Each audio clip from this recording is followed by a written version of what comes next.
Hello, everyone, and welcome back to Our Small Majority Season 3.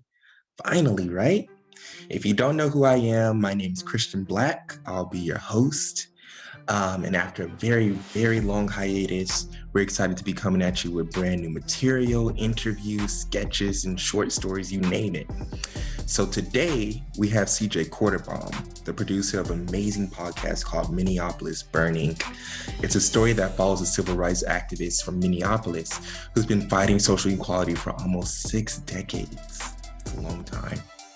Before we speak to CJ, he shared with us a trailer that he had on his podcast. Go ahead and take a listen.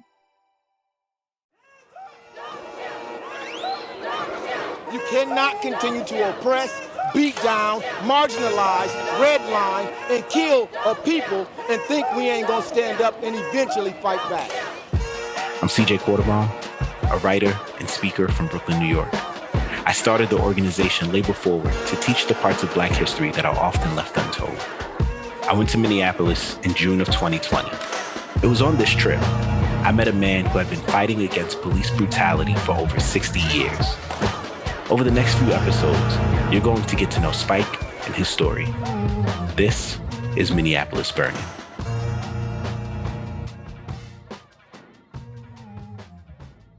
Before we start, I want to ask, do you like soul food? Of course I like soul food. Okay. So I'm going to just ask you like a couple questions. It's like a this or that question, right? Ooh. Okay, right. so I'm going to give you an easy one right now, and this is going to determine if this interview is even going to play out. You might get your black card revoked. So. Oh, man. Okay, so potato salad or macaroni salad? Potato salad. All right. See? Yeah. Good. Yeah. Okay. Red beans and rice or hush puppies? Red beans and rice. Okay. I can respect that. Banana pudding or sweet potato pie? Ooh. Mm-hmm. That's hard. I'm going to have to go with sweet potato pie. Okay. I'm going to need a why. You know, because the way my lactose intolerance is set up, I can enjoy sweet potato pie for the rest of my life. Okay, I can respect that. Okay, jambalaya or gumbo? Jambalaya. Why? I don't know if there's a real reason. I think I just like jambalaya more. Okay. Me, I like gumbo more. I get gumbo every birthday. So, especially since I'm a pescatarian, I only eat fish and seafood. So that's like my go-to right there. But okay. Yeah, just wanted to get to know you, feel you out. I'm glad you didn't ask me about fried chicken because you don't like fried chicken? I haven't had fried chicken in 20 years. Really? How come? So when I was 14, I gave up fried food, fast food, soda, and candy all in one shot. And it's been 20 years since then. So it's been, I don't even remember what fried chicken tastes like at this point. Wow. But I always get my black card revoked over that. Yeah. Well, I can't say nothing, me being a pescatarian, so I don't eat fried chicken no more. So you safe here. It's good to know I'm in a safe space. Yeah, you're in a safe space right now. I don't know about everybody else, because they be looking at me backwards. They be like, you don't eat meat no more. So, dang, that's a big step at 14. Yeah. Was there anything like that set that off, or it was just like one day you're like, you know what? You know, I was a chubby kid, and I have this uncle who, to this day, he's like the most jacked person I know. And so I was like, all right, I'm gonna go work out with him. So we work out one day, and I was like, all right, let's go get McDonald's. And he was like, why are you gonna work out with me if you're just going to fill your body with junk after? And I was like, you know what? You're right. One shot, gave it all up. But I stopped working out with him probably a week later. But for whatever reason, the food stuff stuck. That's good, though. At least you kept like that good dietary practice. So. You know, I thought so, but I'm a lot healthier now than I have been in life. And I realized, like, yeah, I gave up all that stuff, but I would still crush a box of Cinnamon Toast Crunch in one sitting. My wife and I, we met at work, and I used to order boxes of pizza for myself and just demolish it. Just I was like, done. Oh, yeah. I'm like, that wasn't exactly healthy back then, but I was like, I don't eat fried food, so I'm okay. Right. You live and learn, man. You live and learn. And that's why we get the full story. You're like, oh, that sounds good. And then you're like, but I ate pizza too and all this and stuff like that. Yeah. But no, that's really good, man. That's like a really, really big step. I can't imagine me doing that at 14. Like cutting out like sweets and stuff like that and fried foods. I feel like it's easier as a kid than as an adult, because as an adult, I've been trying to give up sugar for like 5 years now. And it's been a struggle. Yeah. I know exactly how that is. Like, even I'm barely 23 and I just be like, dang, I don't feel like eating this today. I want just like a candy bar and go to bed. Like, no, I know exactly how that is. But like, I just like expressing like, okay, like there's many, many things that we as Black men and as Black people share as a culture. And I know that food, you know, definitely revolves around us all. So I just want to do that little icebreaker and things like that and just see where you're at and things. So yeah, it looked like that we on the same page. So I'm like really excited when it comes to this story that we have on hand. So please, please, please tell me how you even met this man. Like you said, you talked about it briefly inside of the episode, but I was like, okay, what's like the introduction, like first time you ever seen him? Was it like your mutual friends? Was it like, you know, you already had a connection with him and you didn't even know that he did all that? Like, give me the details.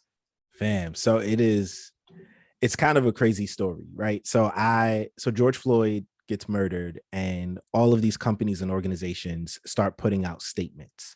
The job that I was at the time said, we're not going to put out a statement. We're going to go out there and we're going to meet with community leaders. And I guess they had a connection already out there.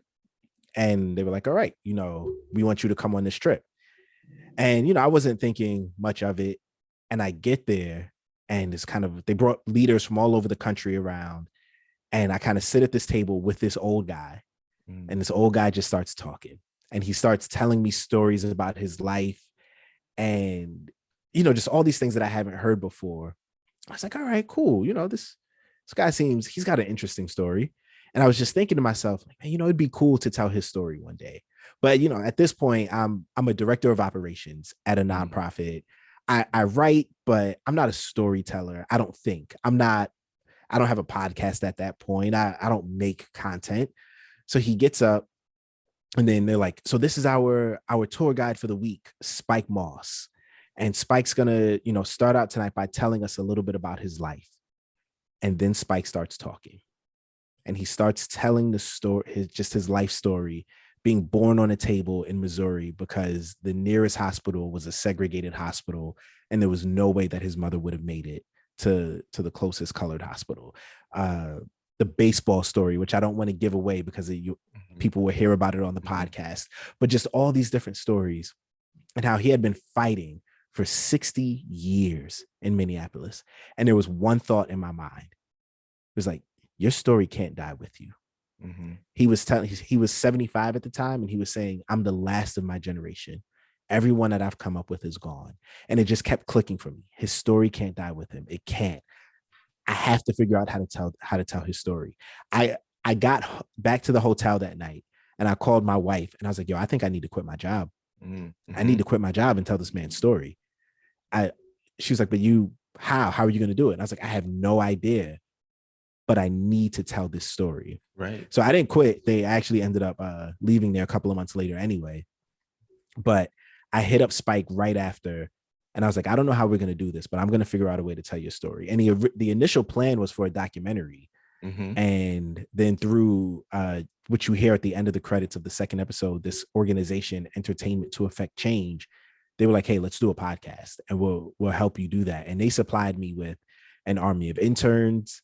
They helped me get out there to go interview him with an amazing engineer. To all the sound you hear in that podcast, it's the work of this guy, Rob Peterzak, who he's a genius when it comes to this stuff.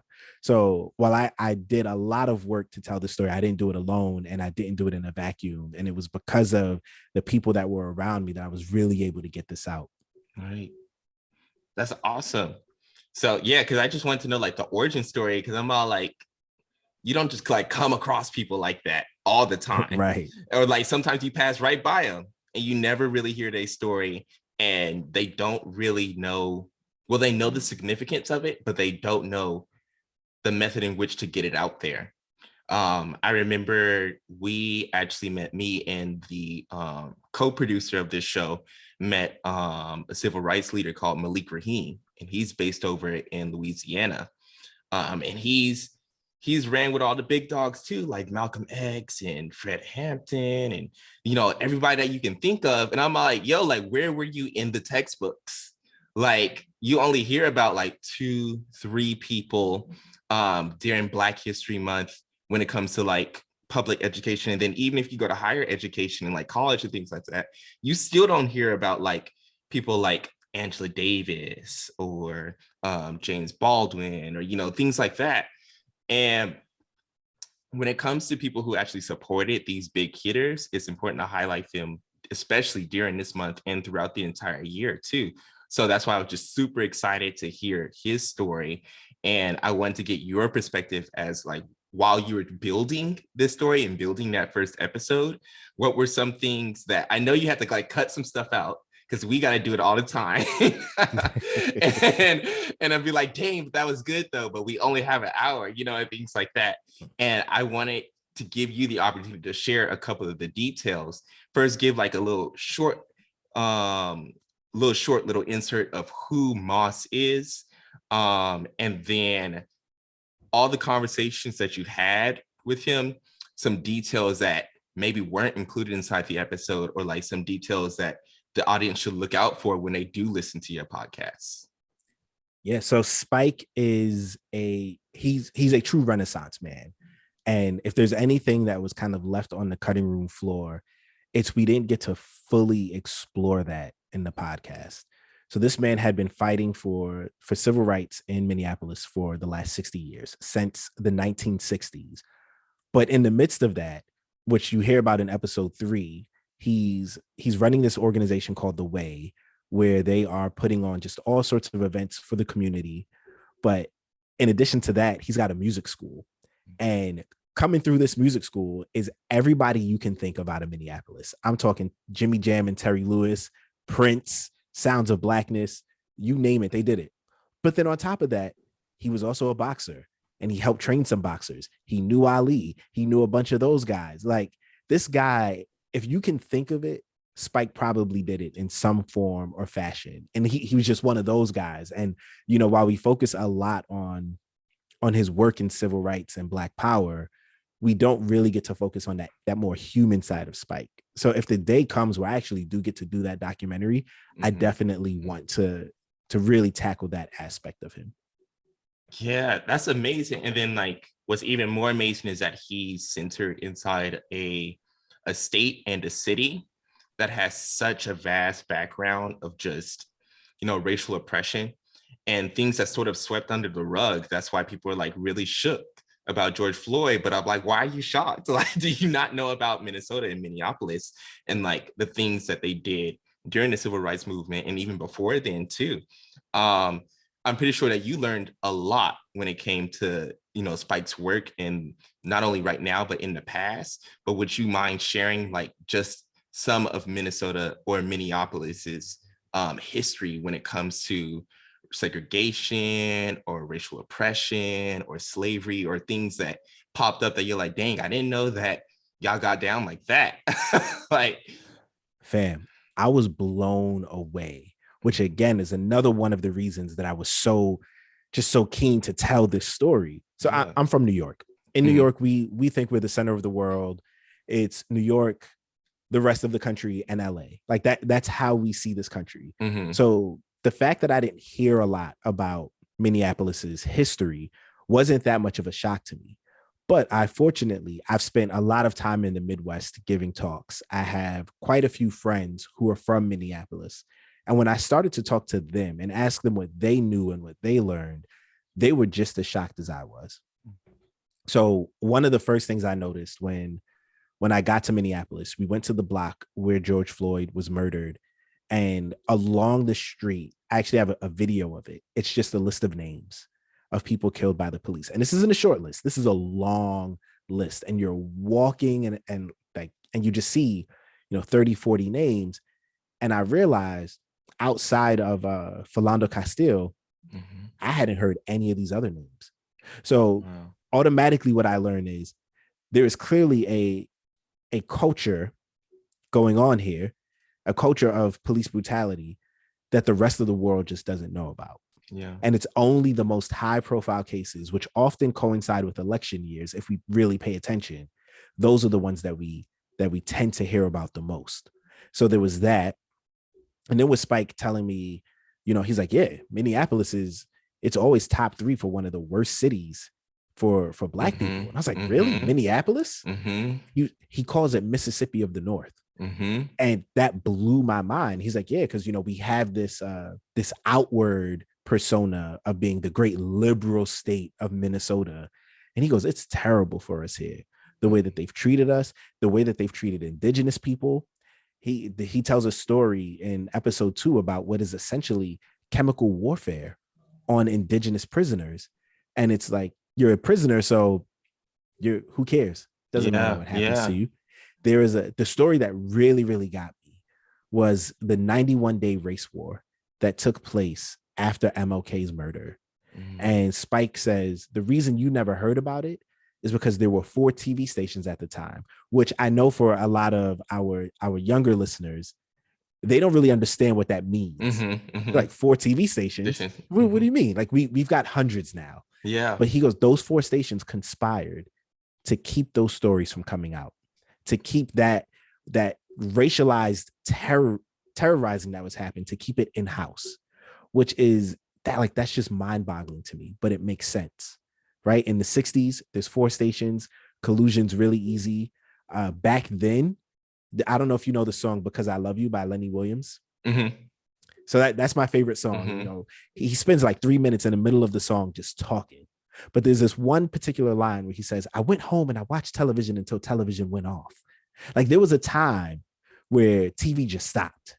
It wasn't 24 hours. So it's very easy when you think about that to conceive like, oh yeah, if these 4 stations wanted to keep this from getting out in a time before internet broadband and a time before nationalized television in the way we know it today, really easy to do. Yeah. But what really got me, and I don't think this made it to the podcast, was when I was out there in 2020. So this is at the height of everything. This is a few weeks after. So protests are still at their height. There's still a lot of tension in the city. And he was like, oh yeah, at night when the camera crews are gone, white people have been driving through Black neighborhoods, just shooting in the air, shooting at people, shooting at buildings, but you're not hearing about it, right? All you're hearing about are the protesters. And they looted and they broke something. But somehow this story isn't making it out as well. Wow. I'm shook all over again. Like I was already shook by how indigenous people were treated in Minnesota. Now that part I did not hear about when it came to the war. And then I forgot I think it was a general's name. He wanted to kill like over 400 people. Yes. And I was in Abe Lincoln. He's like, nah, like just go on the steps of St. Paul. And then that's how many people you can kill. I was like, and that's a mercy, yo. I was like, bro. You don't get to kill 400. You can only kill 30 or whatever the number was. Whatever the number was. I was like, bro, like that's not a mercy. And like we put Abe Lincoln on like this pedestal or whatever. And you don't hear those wars or those stories that are, you know, previous presidents or founding fathers or what have you did, because they're atrocities. And I think that it's important to highlight things like that, like the stories that you don't hear or not inside the history books. And like people like Moss have those stories. So it's super important that you're capturing this right now inside of your podcast. And like even the 91-day race war, I didn't hear about that. Now I got to go listen to that. And like, now I got to go take notes. And now I got to go see, you know, how did that end up? Are people like still fighting for reparations right now? Like, or did it just like get covered up and nobody talks about it anymore? Nobody talks about how white people were in the streets terrorizing Black folks during the height of the protests. They were just talking about the looting and how everybody was getting gassed and pepper sprayed. That's the only thing that you heard. You heard. And like that already worried me because I have family up in Apple Valley. So, my little cousin, he just started college and things like that. And like that same Target that they had like all up in the news and people looting and stuff like that. I was in that Target last year with my cousins, and I was like, wait, is that the same Target? Like, and I was like, dang, like they really tore it up. And like people don't understand like the terror behind it. And the way that you're labeling these protesters and the people that are just like fighting for equality. And they put the looting first because when it comes to a country like the United States, material and money is the thing that comes first rather than people and freedom and liberty, and equality in general. So I was just shook. Yeah. And I'm still shook right now. Like what were the details of the 91-day race war? Can you share just a little bit? Just a little bit. Don't spoil it. So essentially, after MLK's murder, there were riots across the country. If you obviously we don't remember because we weren't there, but the history books tell us that riots sprang up all across the country. So naturally, it happened in Minneapolis as well. And according to Spike, it broke out into a full-on race war for 91 days. Wow. Where the police, the government, they stepped aside and they were like, we're not going to get involved in this. Y'all go ahead and do your thing. And obviously, the Black people were outnumbered. They were outgunned. They were outmanned. And yet they fought. They fought bravely. And fortunately, many of them survived. Wow. That's really good. Because we only hear, because I'm here in LA right now. So we only hear about the riots over here in LA. You only hear about like your local community and what happened, if you're lucky. Because sometimes they don't even mention it. So I know that a lot of the uprisings that happened in the South, that's not mentioned. So my dad is from Mobile, Alabama. You barely hear anything about uprisings and things like that. Yeah. But I'm pretty sure those were probably like the most violent, or those were probably like the most dynamic. So the podcast is through my organization, Labor Forward. The whole purpose of Labor Forward is to teach stories that often go untold and are left to silence. And so one of the things that we did is we created a Black History calendar. You can actually see it over my shoulder here. Ooh. So it's a different person, place, thing, event in Black history. And as I was researching for this calendar and putting it together, the number of massacres, white violence towards Black people that have happened in this country, and I'm talking big massacres, 10, 20, 30, dozens, maybe even hundreds of people dying that have happened. Didn't learn about any of them really in my history textbooks. And I took AP US history. And it got to a point where I had to consciously choose to stop putting massacres into the calendar because I didn't want that to be the overarching theme of the calendar. That's how bad it is. And it's a shame that it took Watchmen and what was that other show? Lovecraft Country for the majority of people to learn about Tulsa.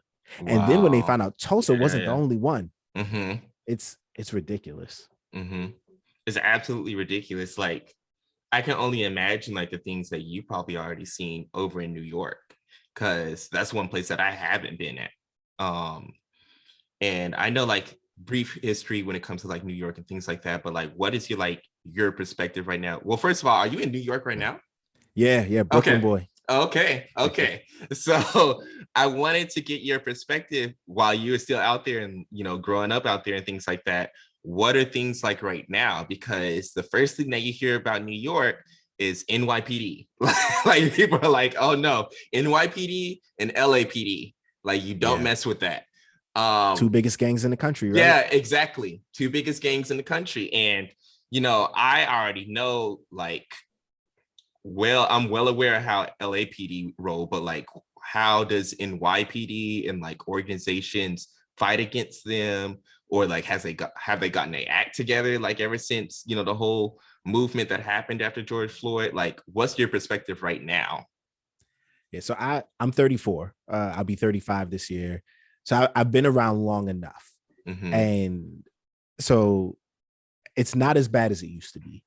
In the 90s and early 2000s, especially when stop and frisk was at its height, it was rough out here. There was a story that just always sticks out from when I was in junior high. This guy, Abner Louima, where the NYPD sodomized him with a broomstick. or Amadou Diallo, who was shot 40 times in his doorway. I think he was holding an orange wallet, and they were like, "It's a gun." So we don't have as many of those stories now. Stop and frisk hasn't been a thing here for a while, although apparently the new mayor, Eric Adams, has said he's going to bring it back. And we know that stop and frisk laws disproportionately target Black and brown people. I had plenty of friends in high school who, with 14, 15, 16, have stories of being thrown up against the wall by cops and being searched for no reason other than they were walking through the neighborhood at night or in the middle of the day sometimes. So I will say it's not as bad as it used to be. There are definitely, as with every police department, there are some things going on that, you would love to see change. There are a ton of movements here that, and your activism, it can be on a spectrum. You have those who want to reform the police all the way to those who want to abolish the police. And so I think that especially in 2020, they felt a lot of pressure. But from where I sit right now, it's just not as bad as it used to be. And so I have an eye on progress, knowing it's not perfect, but also remembering what the before was like and being thankful that we're not there anymore. Yeah, most definitely. Like, things, of course, aren't as bad as they were in the 90s. So I was born in 97. So I can't speak too much on the 90s, but I can definitely speak. Feel old. I was born in 97 and I grew up in Inglewood, California. So that's over there in LA. I don't know how familiar you are with LA, but I wouldn't say it's not as bad, but it's not as obvious the way that the police oppress Black and brown people. But what is obvious is the way gentrification is running rampant over here in LA. Like, oh my God, like Inglewood don't even look the same as it did when I was growing up. Like, the mom and pop shop that I used to go to is like replaced with Sprouts now. I was like, bro, I came over here for a donut. Like, I understand why Sprouts and Jumbo Juice is sitting where I used to go to get, my donuts. And like, these small businesses are disappearing one by one. And I'm sure that, New York is having its experiences over there as well when it comes to gentrification. And I want to hear a little bit about that on your end. Fam, I got stories for days.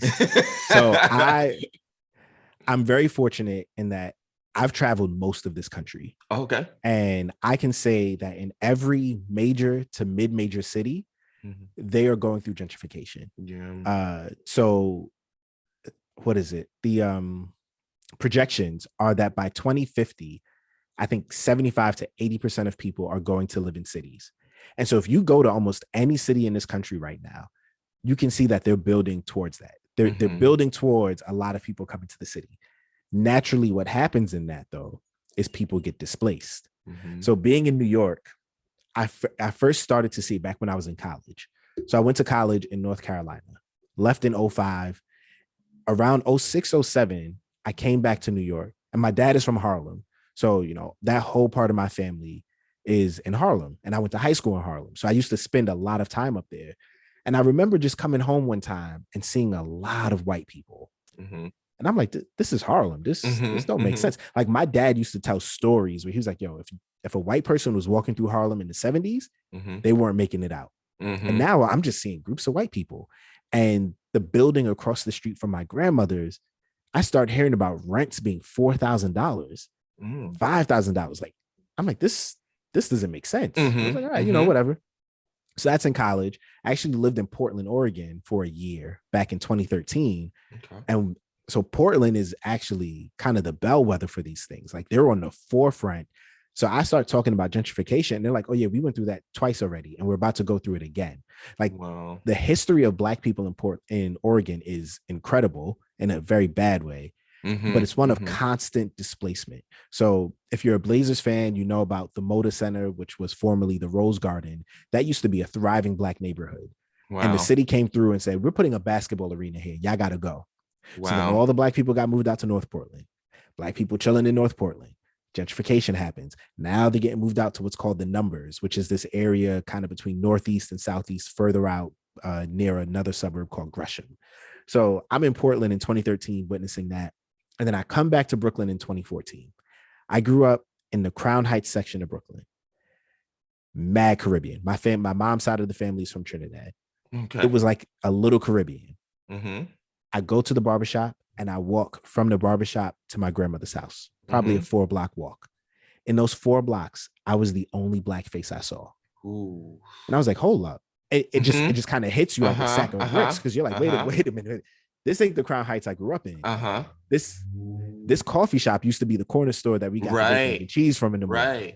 Hold on, what is this new barbershop where if I walk in, they're gonna tell me we can't do anything with your hair? What, like, all of a sudden, all of this change happened, and it happened very quickly. And they're kind of the little canaries in the coal mine, right? So you'll see maybe a coffee shop pop up, or you'll see kind of like a funky little store that, you know, wasn't there before and you don't really know who it's for. Like, that'll pop up. And then all of a sudden you'll start seeing more and more white people. Now, let me say, it's not that I don't want white people to move in. I'm one of those people who I'm for harmony. I want us to be able to all live together, but I don't want your arrival to mean my removal. And that's where we have the problem. Like, we should be able to live in harmony together, but as we know the history of this country, it just doesn't happen. It doesn't happen like that. And that's exactly what we believe here at OSM too. Like, of course, we're all about diversity. We're all about anybody coming in inside of a space and making it more diverse and more inclusive. But if that means that the people who've been living there for 30, 40, 50, 60, 70 years are suddenly pushed out because there's no rent control or anything like that, or like everything starts becoming more expensive, then not about it. And so I've got a funny little story. So my grandmother, she has a brownstone in Crown Heights.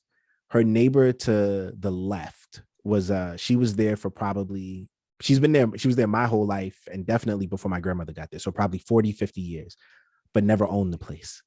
So she got pushed out. To my grandmother's right is a church, is a black church. This white couple moved in across the street, and within like 2 or 3 months, they were trying to get people to sign a petition to get the church to shut down because it was too loud. And I'm like, do you not know anything about black churches? Yeah. You don't know where you move? But how is it that you can come into a place and decide, I don't like the way it is, and therefore everybody needs to go? That's a problem. That's a huge problem. I wish somebody would. I'm actually in a church right now. So my parents are pastors. And I was like, hey, can I use the church? Like, I know your business hours are slow on Thursdays. So I was like, let me use the church space because it's quiet here, over here in Gardena, California. And they're like, yeah, sure. So like, I wish like a white couple would move like next door to us. So next door to us is a barbershop on this side. And then there's a nail salon on this side. And then there's us. So like, say that like, theoretically, there's a house right here. And like white people started moving in, and they made a petition to shut us down. And we've been here for years. I wouldn't know how to handle it peacefully. So, I would have to pray about it. So you a PK, you better start working on that fruit of the spirit. Exactly. I'd be like, oh no, a petition trying to get the city on us who have been here longer than you. That's crazy though. That's crazy. Like, and I just wanted to circle back around, going back to Minneapolis. In Spike's work, when it comes to that, like I even heard when it comes to fighting both gentrification and racial oppression, I heard that they're actually trying to abolish the police over there. Now, I heard like through the grapevine, through somebody else, I don't know if you heard that, but do you know like any organizations right now, like after the George Floyd murder, I label it a murder, not even an incident. The George Floyd murder that happened over there, are they actually moving forward to like actually just reform the police, or are they trying to abolish it altogether? You know, that's really interesting. While I was out there, thanks to Spike, I was able to get access to this kind of prayer vigil and rally that took place the night before the Derek Chauvin trial began. Mm-hmm. And so you've got all these different people from the community there. And this guy gets up and speaks. And I think he was a retired police officer. So old Black guy. And somebody jumps up and they're like, abolish the police, ACAB, like all that stuff. And you saw a very clear generational divide. Because a lot of the older Black people in the room were like, nah. We're not doing that. We're not abolishing the police. We do need police, but we need to reform them. And so I know that there were organizations that put a lot of pressure on the mayor. And I know that he defunded the police to some level, but I don't think they went as far as abolishing the police. But there's a very clear divide. And I think that's everywhere, where you have your group of people who are saying abolish and your group of people who are saying reform. And if you ask me, the answer probably lies somewhere in the middle.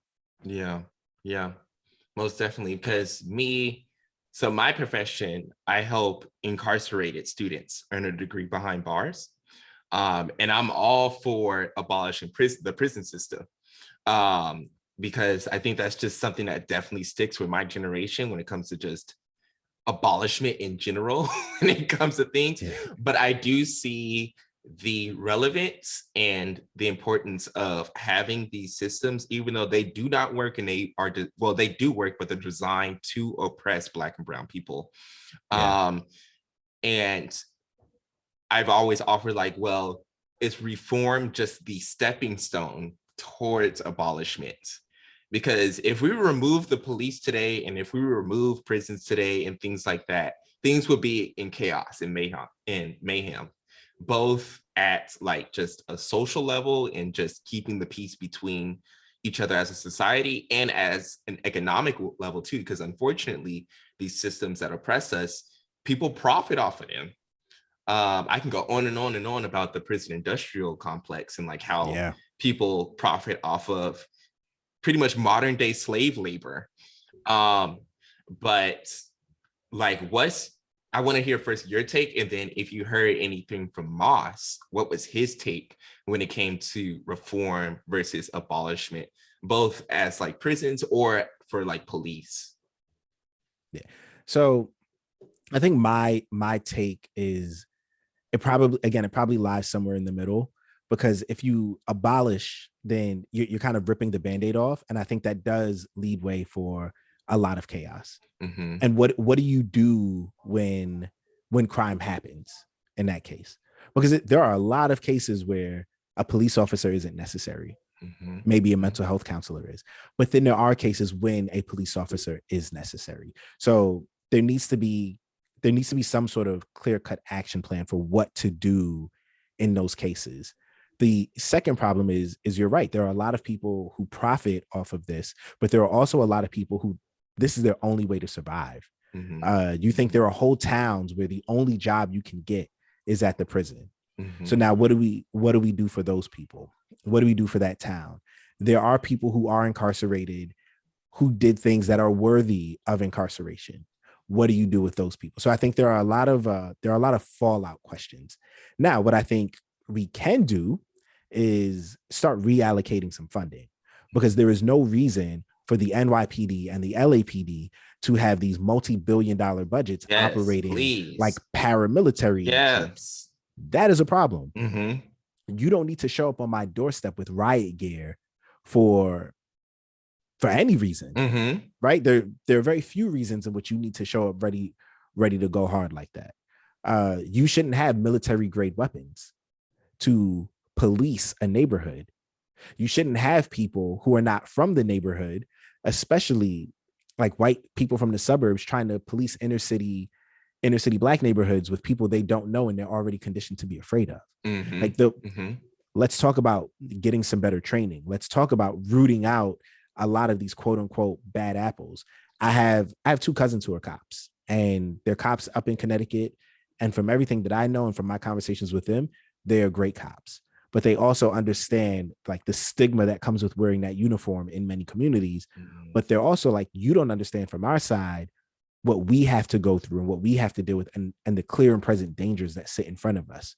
So I think like everything else in life, there's no one answer. It's a a multifaceted problem that's going to require multifaceted solutions. For Spike, I think he probably, if I had to guess, he would lean a little more towards the reform side rather than the full abolish, because again, like crime exists, it happens, we know that, and there needs to be some sort of way to deal with it. But he would very much be like, get all those racist cops out of here. Man, episode 2 was the hardest episode to do and listen to, because he talks about what he went through with the police in Minneapolis and a lot of their tactics and a lot of the things that they did. Without giving too much away, he talks about officers who used to wear KKK uniforms to work back in the 70s. So, you know, I think he would definitely say, yo, get all of them out of here. Get the racist police chief out of here. If you've got a record of racism, you got to go. But as far as 100% getting rid of cops, I don't quite think he would go that far. I don't think. He may surprise you. Yeah, you never know. Okay. Yeah, I was just like very curious to know like both of you guys' perspectives on that. Like, because it's like one of the two. Like, you'll talk to like one activist and they'll be like, no, like we still need the police. We just need to reform them. We just, you know, defund them and things like that. And like other activists, they'll be like on the entirely different side of the spectrum, be like, no, abolish, like remove completely. Like they can, if these officers, the same officers who end up with no job, because that's like the main argument, like what if these, what are we gonna do with all these people who are unemployed now? They'll be like, well, enroll them inside, you know, organizations or things like that that focus on rehabilitation or focus on, you know, reducing recidivism and things like that, things that are actually towards like social work and not actually help. I'm like, well, that's a relevant like argument as well. So it's just, I think in an ideal world, you would probably reform towards abolishment. There would be a gradual process of reform, reallocation, retraining, rehabilitation, all the way to get to the point of abolishment. But then there's like, what do you do with those people who became cops because they wanted that power? Because they're out there. There are those people who they wanted to be cops because they wanted that power. They wanted that control. You got to figure out something for them as well. Probably not a position in which they get power and control that they that'd be a really difficult. That's a difficult issue. Like, I don't even have like an immediate answer for that if somebody were to ask me. It's hard. Like all of this stuff is hard. Black wealth is projected to be 0 by 2050. Like the average Black net worth is going to be 0. How do you fix that? There's no one answer. There's no, oh, just give us all checks. Give us our reparations, because we earn that. We deserve that. But also, we need access to better jobs. We need access to better educational opportunities. We need our schools to be better funded. We need the values of our homes to stop decreasing simply because we live there. Like, there are so many things that go into that. We need the ability to buy homes. Like all of that stuff will contribute to that figure of Black net worth being 0, will contribute to that not being the case by 2050. But that's a multifaceted approach. Right. Exactly. I think like the most important thing is to focus on Black wealth and making sure that Black people are prosperous. And like you said, there's multiple ways to approach that, whether that's, well, first give us our reparations. That's just first, like that should be the first step. But also make sure that Black people are able to produce wealth and make businesses and able to make a profit. And I think that it's important to highlight like Black businesses and Black creators and things like that. Right now, go ahead. It's a wild stat. Black people are the most likely, especially amongst our generation, the most likely to start a small business and the least likely to get a small business loan. Wow. But I think especially for us, like, I can't tell you the amount of friends I have who have some sort of side hustle because we recognize that corporate America is not designed for us. Exactly. I started my career in finance. I had a very simple plan coming out of college. Get a job on Wall Street, get a hot wife, buy nice things. I got the job on Wall Street. I met the woman who would become my wife. Student loans prevented me from buying nice things. But going 2 of 3 ain't that bad. But I left finance because I recognized that there was a very clear ceiling for me, that if you are Black, you are only going to go so far. And the higher up you go in these organizations, the wider and more male it gets. And looking at that ceiling, I had a choice to make. I'm not good at this job anyway. I don't like this job anyway. So do I want to keep grinding to get to the bottom of the middle? And the answer was no for me. Exactly. And not only is like corporations not uplifting Black creators or, you know, Black businesses or things like that, but they're still stealing. Like, even especially right now during this month, is savvy to sell, you know, just Black in general. Like, you have t-shirts of like Malcolm X and Angela Davis and things like that, and Martin Luther King inside H&M. But you'd be like, well, how much of those funds are actually being put towards organizations that are helping Black communities right now? And March 1st, where's that stuff going? Because you know March 1st, the shelves are going to be empty. Where is it going? It's going to be recycled next year. That's what's going to happen. And it's just, well, I actually wanted to take a closer look at that calendar behind you. So are you selling that calendar? Yes, I'm selling this calendar. It is on my website. Do you have show notes? I shoot you a link and put it in the show notes, but it's CJ Quartlbaum.com/ I want to say labor-forward. Quartlbaum is QUARTLBAUM. I had a really good friend of mine was like, I've known you for over 30 years and I can't spell your name. So don't just be telling people your name. Tell them how to spell it. But yeah, luckily it's right there. Yeah. It's available in both digital and physical. We've got other stuff too. We've got infographics that we've created, these posters, good for the classroom, good for the home. I'm really trying to generate conversations. And then of course there is the course. It's called Miseducated, Reteaching 400 plus years of Black history. Do that every other month over Zoom. Every Monday, it's a four session course. I would love for people to be a part of that. Yeah, definitely. And if we can do anything in order to advertise that or help you out with that, like, that's why I was I'll shoot you the link. Yeah, shoot me the link. And I've already taken notes on that, especially that calendar, because I'm about to buy that calendar. So, because he's like, oh, you're like, oh, it's right behind me. And I was like, it is right behind you. I was like, I'm gonna need a link to get that calendar. Let me tell you, this isn't to try to, get sympathy to get people to buy more, but I didn't realize how much work it was going to be to make this calendar. So the way the story of the calendar goes is I'm traveling the country speaking on racial justice, right? And I find myself in Grand Forks, North Dakota in February. And so first of all, it's minus 10 degrees. I'm freezing and I'm talking to this student and I said, something, Harriet Tubman, something. And he goes, Harriet Tubman, who's that? I was like, wait. I was like, hold on. There is no way we're going to be able to have conversations about justice and reconciliation if we don't know the past. So I was like, all right, I'll make a Black History calendar. Different person, place, thing, event. And it was in making this calendar, I realized, one, how much work it is. Two, just how bad my education was. Like, the amount that I learned just putting this together, it really made me sad. Yeah. Because I have a master's degree. I went through a lot of school. And I would say 90%, 95% of what's in that calendar, I didn't learn in school. Learn in school, or probably never even heard about it either. Yeah. Because unfortunately, a lot of the stuff that you learn about Black history, you had to go out of your way to learn about it. I went to a high school named after a civil rights hero, and they never told us what he did. Wow. Make it make sense. Make it make sense. You just put the name down.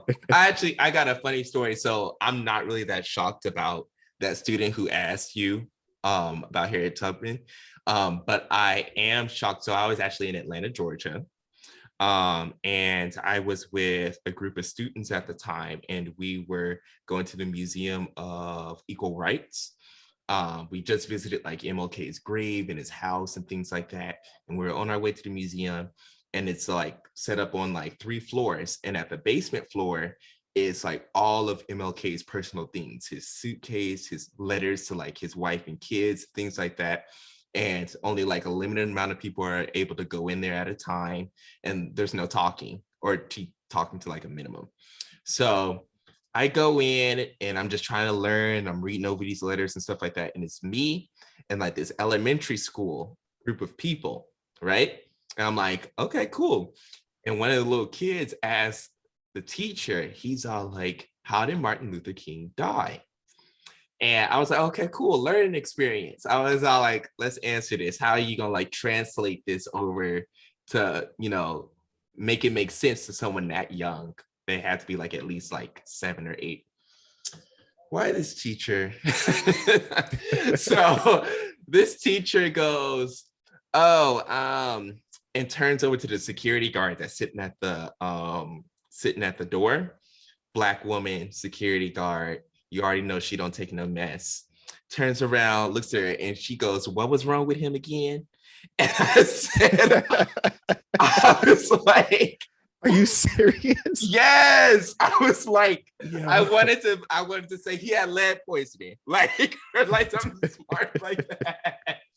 And she was so shook, the security guard. She was like, did you really just ask that? Like, did you go to the previous floors upstairs? Did you not learn anything? Like, forget, you should already know, because this teacher is at least like 40, 50. So you should at least know. And like the security guard had to like contain herself at first. And she was all like, he was shot and killed. Like, duh. And the teacher was just all like, oh, sorry, it's been a while since I opened a history book. And I was like, wow. It's Martin Luther King Jr. People That's the only person you learn about. No, yes. Wow, man, wow. I had to leave that basement as soon as possible. Wow. And it just concerns me that those are the people that are educating our youth today. Mm-hmm. So speaking of education, right? We've got this whole battle over critical race theory going on. Yeah. And I love to pick on the state of Texas when it comes to this, because in Texas, they want to ban critical race theory, which is really, we don't want to teach white kids anything that might make them uncomfortable. So they're not going to learn about MLK's death. They're not going to learn about slavery. They're not going to learn about Texas's deep racist history. But Texas is also the same place whose textbooks have said that Black people came here as indentured servants or migrant workers. So not only are we not going to tell the truth, we're going to straight up lie. This is a problem. This is how you get Charlottesville, where you got all these white kids walking through with tiki torches talking about, we built this country and you will not replace us. That is a direct result of an improper teaching of history. But it also hurts little black boys and girls, because we don't know where we came from. We don't know how much we persevered. We don't know the great things that we've done. Like, it pains me that so many people I grew up with, the only dreams we had were to be an athlete or a rapper, because we thought that was all we can do. Little did we know that there was this great video I saw on Instagram today, and it was this guy walking around with his son was probably 5. And he goes, you see this toilet paper holder? Black person invented that. See this dustpan? Black person invented that. You see this? A Black person invented that. Like, why don't we learn about those things? I think about Simply Safe and Ring, right? These home security companies worth billions of dollars. It was a Black woman in Queens who invented that when no one else was thinking about it. I think about my childhood. The Super Soaker was responsible for so many great childhood memories. And Nerf guns. I've got Nerf guns lying around my house right now, invented by a Black man working at NASA. Like, there's just so many things that we've done, so many great things, and they're just left out of the history books. Right. And it's sad. It's sad. Children grow up to become what they see. They believe that they can be what is placed in front of them. So if you discard our history from the textbooks, and then all you show us for success are athletes and entertainers, the fields where 0.0001% actually make it, what does that leave us with in the end? When we realize that the hoop dreams aren't going to make it, when we realize that the music career is not going to take off, what's left for us? Nothing. Or a path of destruction and crime and things like that. That's why we occupy the lowest jobs, right? Right there. But we're always the minimum wage workers. We didn't have access to the other things. We have so much higher of a hill to climb. And at some point, and I don't blame anyone for this, that hill becomes a mountain and it looks hopeless. And you say, forget it, I'm just going to quit. I can't blame you for that. Exactly. But then wouldn't be shocked when we ask for reparations or coming with a new scholarship for like colleges and things like that to help afford the degree that we're trying to go after. Like, don't be shocked. So yeah, I mean, and that is the great lie we were sold. Just go to college, you'll get a great job. Instead, all we got is a lot of student loan debt. Yeah, a lot of student loan debt, and then shocked for student loan debt forgiveness. So yeah, it's a shame, but we coming up to our limit. But I do want to end off on a positive note. Let's do it. So I just wanted to ask you if it's one thing that you could change right now, both in New York and in Minneapolis, when it comes to like prison reform or police reform or things like that. If it can happen right here, right now, what would it be? Man, that's hard. One thing to change in the police system. Like they just said, all right, we'll go ahead, we'll do it, we'll do the paperwork right now. Decriminalize weed. Yeah, there are a lot of Black people. I don't smoke. I've never smoked a day in my life, but I understand that there are a lot of people in jail and a lot of people in prison behind that, when we know for a fact that white people and Black people use drugs at the same rate. It's just a matter of where's the over police presence. You will find what you're looking for. And now that we've got a lot of people, a lot of white people making a lot of money off of weed, let's go ahead and free the homies. Not only free them, but the people that are already out, expunge their records. Yes. Right there, that part right there, I talk about that part right there, working with my students and working with people that I know have been previously incarcerated. It's still on their record today, even after the law was passed. Yeah, see, and that bars you from a lot of things. This is not me advocating drug use. I'm saying let's make the playing field level. Exactly.